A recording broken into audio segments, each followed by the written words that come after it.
नमस्कार, स्वागत है आपका अपना जिला के प्राइम बुलेटिन में। आपके साथ मैं हूं शिवांग शर्मा। आइए नजर डालते हैं मेरठ और आसपास के शहरों की बड़ी खबरों पर।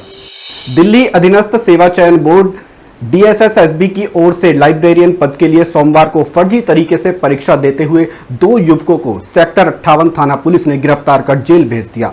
गिरफ्तार आरोपियों में से एक दूसरे साथी के नाम और पते से आवेदन करके नकल कराकर दूसरे साथी को पास कराना चाह रहा था।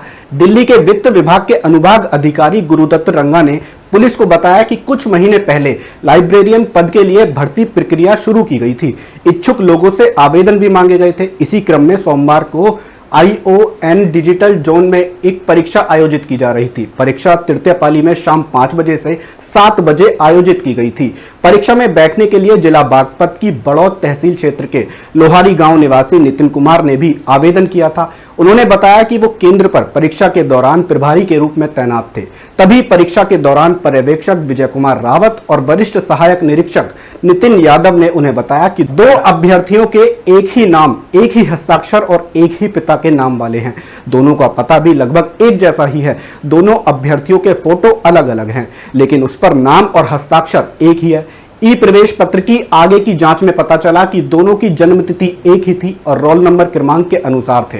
दोनों की पंजीकरण पहचान पत्र लगभग एक जैसे थे, केवल 1 अंक का अंतर था। दूसरे अभ्यर्थी ने अपना नाम नितिन उर्फ राहुल कुमार लिखा था। जांच के बाद इसकी सूचना DSSSB के उच्च अधिकारियों को दी गई ताकि आगे की कार्रवाई की जा सके। DSSSB के अधिकारियों ने दोनों आधार कार्ड की जांच के दौरान पाया कि ये आधार कार्ड लगभग 50 से 60 वर्ष की आयु के व्यक्ति का है। ACP स्वतंत्र कुमार सिंह ने बताया कि सूचना पर पहुंची पुलिस ने दोनों को हिरासत में लिया और FIR दर्ज कर मंगलवार को दोनों को न्यायालय में पेश किया, जहां से उन्हें न्यायिक हिरासत में जेल भेज दिया गया है। प्रधानमंत्री नरेंद्र मोदी के 75वें जन्मदिवस के अवसर पर मेरठ हापुड़ लोकसभा सांसद अरुण गोविल ने सोमवार को विशेष पूजा अर्चना की। सांसद अपनी पत्नी श्रीलेखा गोविल संग सिद्धपीठ मनसा देवी मंदिर पहुंचे और प्रधानमंत्री की लंबी उम्र तथा उत्तम स्वास्थ्य की कामना की। इसके बाद उन्होंने भंडारे का आयोजन किया गया और प्रसाद का वितरण भी किया। इस अवसर पर सांसद दंपति ने देवी मां के समक्ष प्रधानमंत्री मोदी के लिए विशेष प्रार्थना की। अरुण गोविल ने पत्नी के साथ निर्जला व्रत रखकर प्रधानमंत्री के प्रति अपनी श्रद्धा और शुभकामनाएं व्यक्त की। उन्होंने कहा कि प्रधानमंत्री मोदी ने देश को नई दिशा दी है और उनकी लंबी आयु राष्ट्रहित में आवश्यक है। अरुण गोविल ने मंदिर परिसर में एक पौधा लगाते हुए कहा कि ये प्रधानमंत्री मोदी की प्रेरणा के लिए एक पेड़ मां के नाम लगाया गया है। आज हमने माता मनसा देवी के चरणों में प्रार्थना की है, उनकी दीर्घायु के लिए, उनके स्वस्थ रहने के लिए, स्वस्थ वो रहते हुए हमने प्रार्थना की। उनका यश वैभव कीर्ति ऐसे बढ़ता रहे, उनका मार्गदर्शन हमें मिलता रहे और उनके मार्गदर्शन में देश हमारा इसी तरह तरक्की करता रहे। और उनका जो संकल्प है, जो उन्होंने संकल्प लिया है 2047 में विकसित भारत का, वो समय से पहले पूरा हो जाए, बस यही मनोकामना आज हमने की है। और साथ ही हमने और हमारी पत्नी ने निर्जला व्रत भी रखा है उनके जन्मदिन के उपलक्ष्य कार्य का आयोजन किया है। एक पेड़ माँ के नाम लगाया है।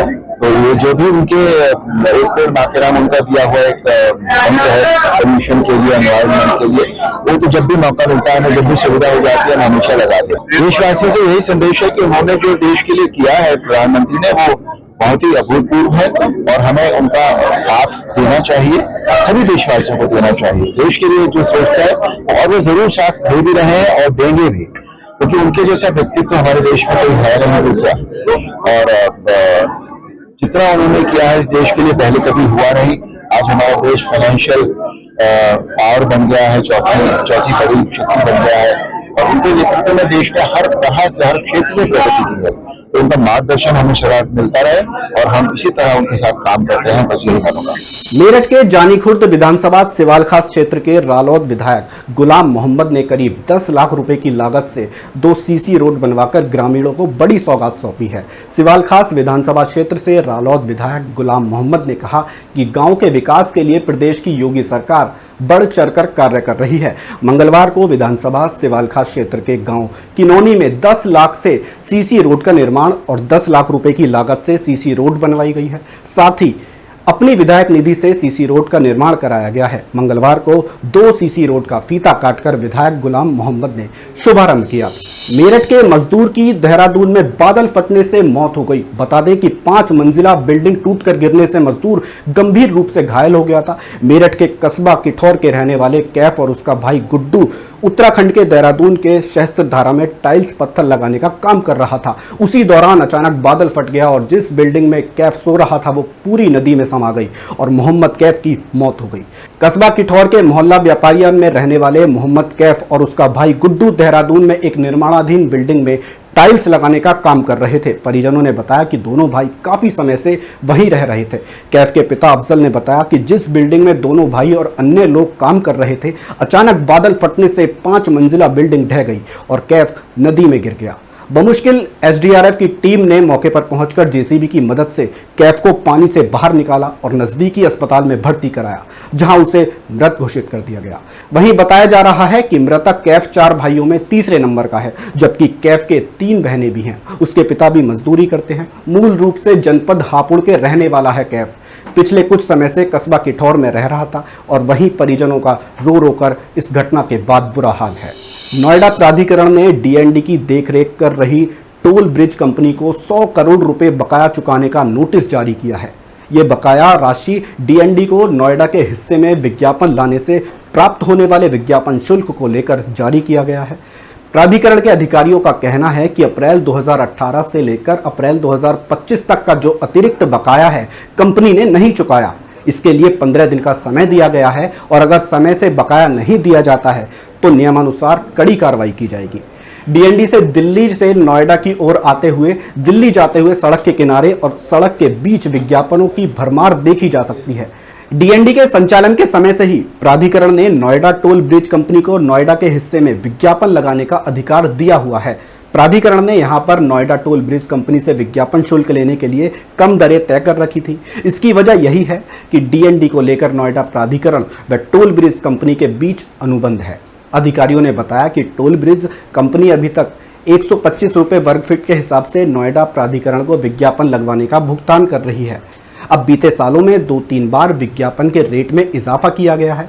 इस समय डीएनडी जैसी मुख्य सड़क पर विज्ञापन का शुल्क 500 रुपये प्रति वर्ग फीट है। इसी हिसाब से गणना करते हुए नोएडा टोल ब्रिज कंपनी से पिछले 7 साल का बकाया मांगा गया है, जो कि 700 करोड़ 71 लाख रुपए बनता है। नोटिस जारी किए जाने की पुष्टि प्राधिकरण के जीएम आरपी सिंह ने की और कहा कि कंपनी को बकाया जमा करने के लिए 15 दिन का समय दिया गया है। तय समय में बकाया नहीं दिया जाएगा तो नियमानुसार कड़ी कार्रवाई की जाएगी। और अगली खबर मेरठ से है, जहां विभिन्न समस्याओं के समाधान की मांग को लेकर बुधवार को भारतीय किसान यूनियन राजनीतिक के दर्जनों सदस्य कमिश्नरी पार्क पहुंचे और धरना प्रदर्शन किया। इस दौरान उन्होंने साफ कहा कि जब तक देश के अन्नदाता किसानों की समस्याओं का समाधान नहीं किया जाता है, तब तक भाकियू अराजनैतिक अपने हकों की लड़ाई लड़ता रहेगा। भारतीय किसान यूनियन राजनीतिक के जिलाध्यक्ष कालू प्रधान ने बताया कि वैसे तो किसानों के कई मुद्दे हैं, लेकिन इनमें सबसे पहले किसान स्मार्ट मीटर का है। उन्होंने कहा कि पहले ही महंगाई की मार झेल रहे किसान आत्महत्या कर रहे हैं, जबकि सरकार किसानों के यहाँ स्मार्ट मीटर लगाकर उनकी कमर तोड़ने का प्रयास कर रही है। धरना प्रदर्शन कर रहे किसानों ने स्मार्ट मीटर को नहीं लगाए देने, आवारा और छुट्टा पशुओं को गौशाला में शिफ्ट करवाने और गन्ना मूल्य बढ़ाने की मांग की। धरना प्रदर्शन के बाद किसानों ने साफ कहा कि जब तक उनकी समस्याओं का समाधान नहीं किया जाता, तब तक वो अपना संघर्ष जारी रखेंगे। मेरा नाम कालू प्रधान, भारतीय किसान यूनियन राजनीतिक जिला अध्यक्ष मेरठ। आज हमारे प्रदेश अध्यक्ष जी चौधरी हरनाम सिंह जी की कॉल पर हमारी जो हर महीने की मासिक पंचायत रहती है 17 तारीख, उसका आह्वान हुआ कि कलेक्ट्रेट पे एक पंचायत की जाए। वो पंचायत पूरे मेरठ जिले की पंचायत है, ये भारतीय किसान यूनियन राजनीतिक की। और हमारे 3 मुद्दे हैं। सबसे पहला मुद्दा जो भारत सरकार ने अभी स्मार्ट मीटर प्लस 62%, अगर कोई नया मीटर लगेगा तो 6200 रुपया और स्मार्ट मीटर ही लग पाएगा, अन्यथा कोई मीटर नहीं लगेगा। तो उसके लिए हम बिल्कुल घोर निंदा करते हैं और उससे हम बिल्कुल संतुष्ट नहीं है। इसके लिए चाहे हमें कितना बड़ा संघर्ष करना पड़े, चाहे धरना देना पड़े, पर हम एक भी स्मार्ट मीटर अपने पूरे मेरठ जिले में लगने नहीं देंगे। दूसरा, जो हमारे अभी गन्ना सूत्र शुरू होने वाला है, उसमें जो गन्ने का भाव बढ़ेगा उसमें हमारी 500 रुपया की पर कुंटल दरें होनी चाहिए, ये हमारी मांग है।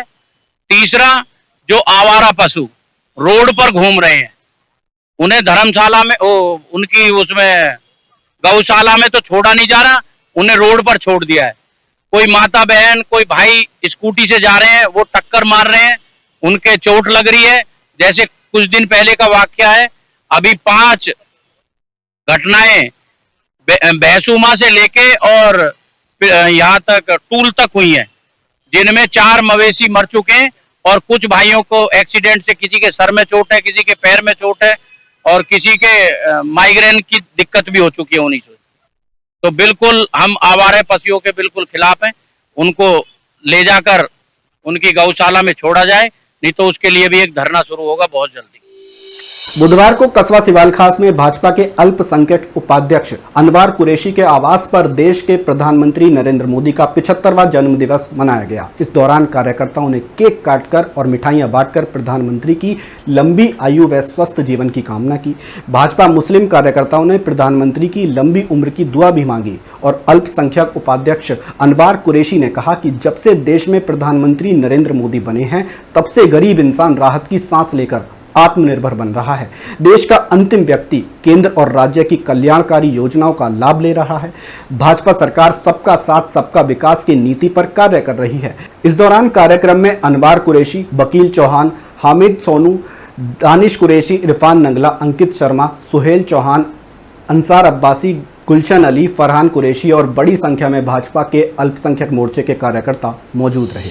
और अगली खबर भी मेरठ से है, जहां एमआईएम पार्टी के प्रदेश अध्यक्ष शौकत अली को जान से मारने की धमकी देने और उन पर हमले की साजिश का मामला सामने आया है। इसे लेकर मेरठ में पार्टी के जिलाध्यक्ष चौधरी फहीम राजा ने एसएसपी को पत्र देकर सुरक्षा और कार्रवाई की मांग की है। जिलाध्यक्ष चौधरी फहीम ने बताया कि प्रदेश अध्यक्ष शौकत अली को लेकर सोशल मीडिया पर अफवाहें फैलाई जा रही हैं, साथ ही उन्हें धमकाने और हमला करने की योजनाएं बनाई जा रही हैं। इसका उद्देश्य पार्टी की गतिविधियों को बाधित करना और माहौल खराब करने जैसा है। उन्होंने कहा कि शौकत अली एक सम्मानित व्यक्ति है और उनकी सुरक्षा को लेकर गंभीर खतरा बना हुआ है।